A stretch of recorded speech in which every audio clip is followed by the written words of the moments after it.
Hello, good morning, my great people.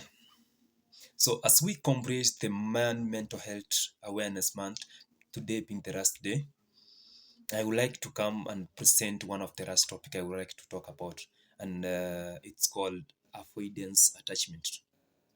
So, you might wonder why I brought avoidance attachment as one of the psychological problems that affect men during adulthood.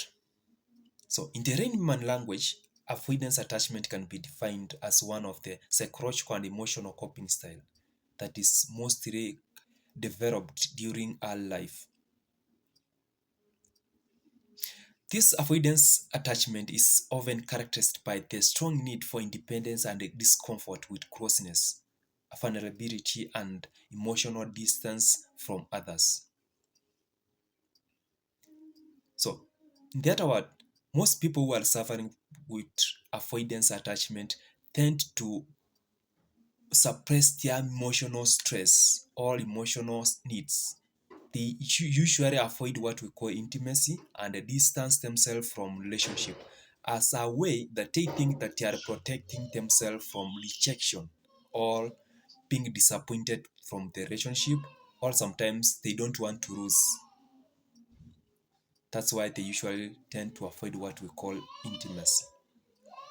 So, in one way or the other, it might be you or someone you have come across that's suffering from avoidance attachment, not only that they don't know about.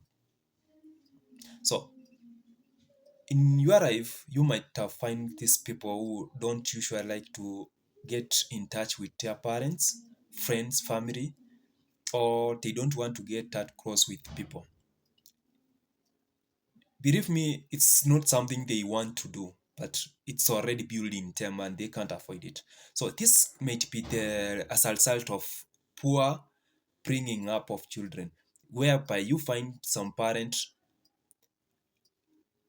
get their children through hell. Right? The kids go through hell during their childhood, and this tend to get them affected. And this one will be characterized as they are adult.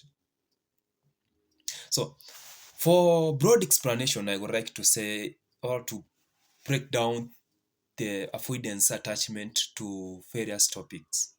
So, the first one, I will say that emotional resilience. So, avoidance attachment can be broken down to emotional resilience. So, in emotional self resilience, the child adapt by becoming emotionally self sufficient or relying only on themselves for comfort and regulation of feelings. This is where the this is whereby you find these people they don't need anybody to come to their life. They usually comfortable being alone. Like they don't want support. Even if they have a problem, they will not call anybody because they usually know that they are at their own. Nobody is coming to save them in any way. So they believe that they are able to do themselves. They are able to they are able to handle any kind of situation that comes their way because they are used being dependent of themselves alone. So over time, this become deeply ingrained habit even into adulthood. So like you may find someone or your neighbor or someone some adult somewhere living such a life or some life that you may need to help, but if you tend to ask them for to give them help, they will reject your help. It's not because that they don't want your help, but it's because they are afraid. They are having this problem of avoidance attachment. They don't want to get involved with anybody because they think that it will end up the same. So, avoidance attachment may lead to emotional self reliance. They usually rely on themselves.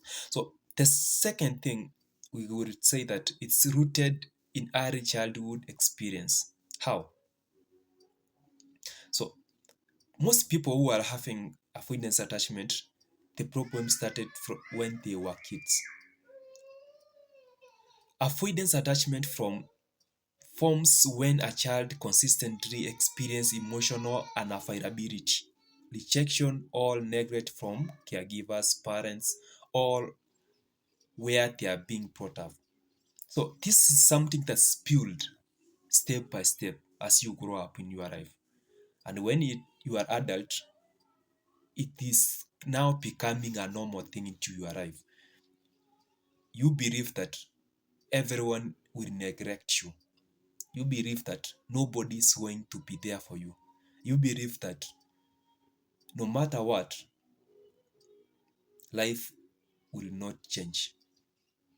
When a caregiver fails to respond to the child, in this case, I would say a caregiver or a parent, someone, anybody who is taking care of the kid, when they fail to respond to the child's emotional needs, the child learns that showing vulnerability is unsafe or pointless. So these people will find themselves hard to give or to say out what is in them inside their heart because they believe that even if they say anything to you or they tell you that you are suffering from something, you won't care.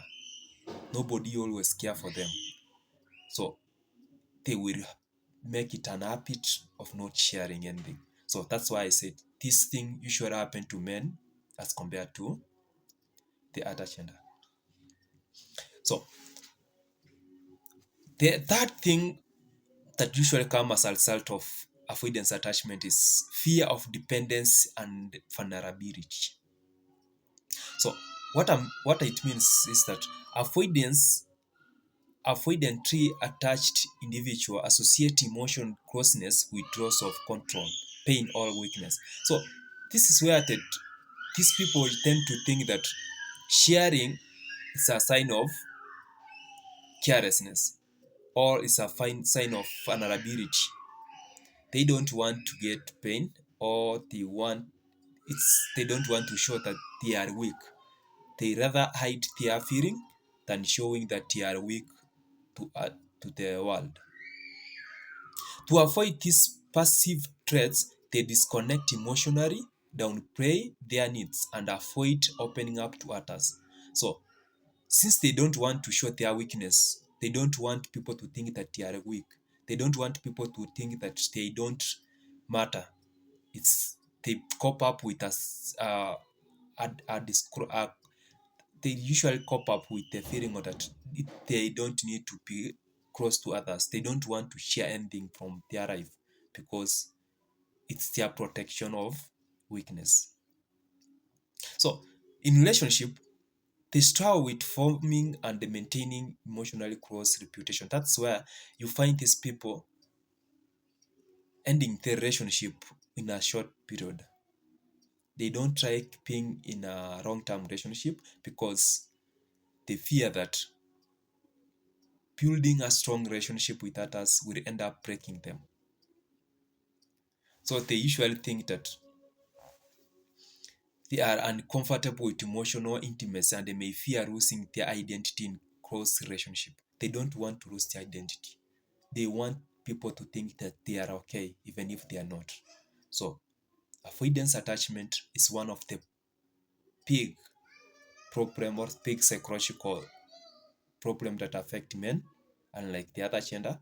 That's why it's important to identify it to people. So if you are having someone close to you having this problem, it's good to make them share.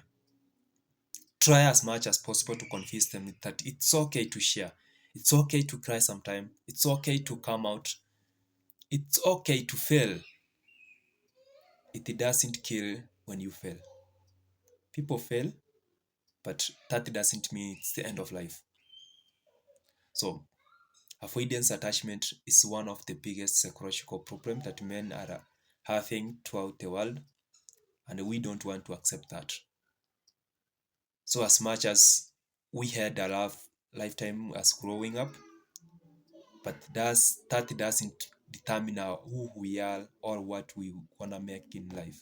So, try as much as possible to share what you are feeling, because something inside will kill you one day.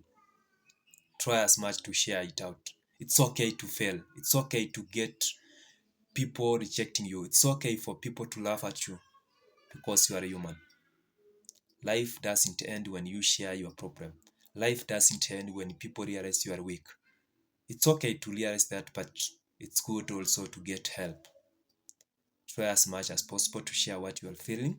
Try as much as possible to cope or to get attached with others. Make friends out here because sharing is caring. Thank you.